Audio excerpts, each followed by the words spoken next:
Welcome back. In sports news, Nigeria's cyclists have emerged the overall winners at the Made in Africa Cup Track 2019, held at the Velodrome of the National Stadium, Abuja. After the three-day event, which was concluded this evening, Nigeria tops the medal table with 21 gold, 18 silver and 12 bronze medals. The president of the Cycling Federation of Nigeria, Mr. Giandomenico Massari, says the quality of the performance of Nigeria's cyclists is an indication of the growth being recorded in the game in Africa. He expressed optimism that there will be regular competition for cyclists to enable them prepare for world championships. Nigerian has a very good quality, a potential on the sprint, on this type of speciality. And we have seen that today with a very few months that we have started. And this is not even a competition among Nigeria, but among Africa Federation. And there are one of the biggest and the strongest. So the result is even that account. But apart this, we are witness a very good show these days, and the things is being going to the end. And we want to repeat to make sure that this is becoming one of the most acclaimed and one of the most followed sport, specialty sport, cycling in general and track in Nigeria. Kano Pillars have won the 2019 Aiteo Cup after beating Niger Tornadoes on penalties in the finals decided this evening at the Ahmadu Bello Stadium in Kaduna. Both sides played a goalless draw in regulation time and the game had to be decided by penalties, with Pillars triumphing after converting 4 of their 6 kicks, while Tornadoes only scored 3. Kano Pillars will go home with 25 million naira as prize money for winning the title, while Niger Tornadoes cart home 10 million naira as runners-up. Earlier before the men's final, Nasarawa Amazons dethroned Rivers Angels 4-3 on penalties to win the 2019 women's edition. Red Bull's Max Verstappen has won a wet and crazily chaotic German Grand Prix littered with crashes and safety car periods earlier today, with Mercedes Formula One leader Lewis Hamilton failing to secure a podium finish. In an extraordinary race of constantly changing fortunes, multiple pit stops and endless drama, Ferrari's Sebastian Vettel started from last place and finished second in front of his home crowd. Russian Daniil Kvyat was an astonishing third to hand Red Bull's sister team Toro Rosso their second ever podium.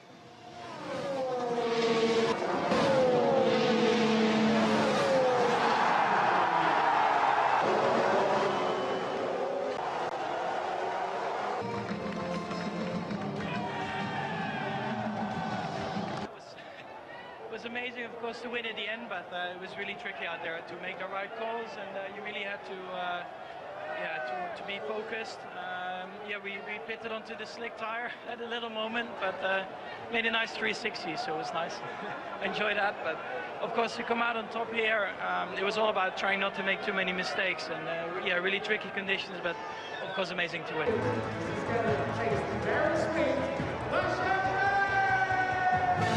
Tennis Nicolas Basilashvili has littered his second straight Hamburg Open trophy with a 7-5, 4-6, 6-3 victory against Andrei Rublev.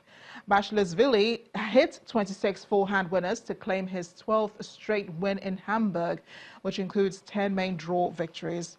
The 4th seed has now lifted 3 tour-level trophies. He receives 500 ATP ranking points and collects 354,845 euros in prize money.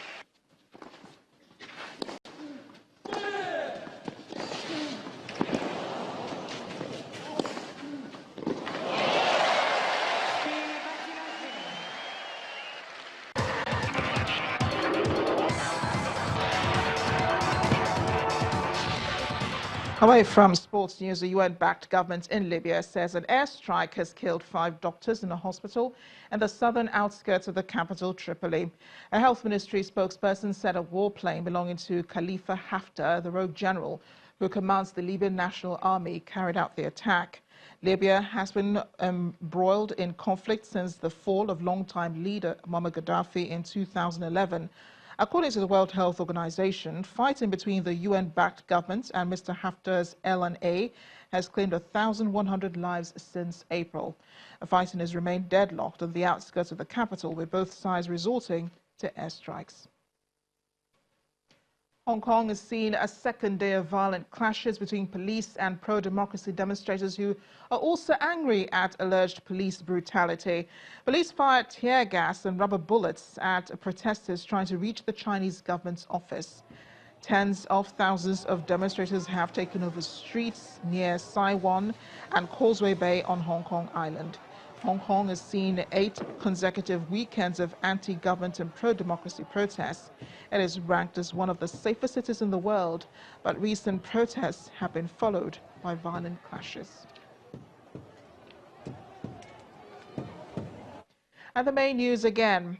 The death toll in yesterday's attack on mourners by suspected insurgents in Badu community, Borno State, today rose to 65 as President Buhari ordered drastic action to tackle the attacks by the insurgents.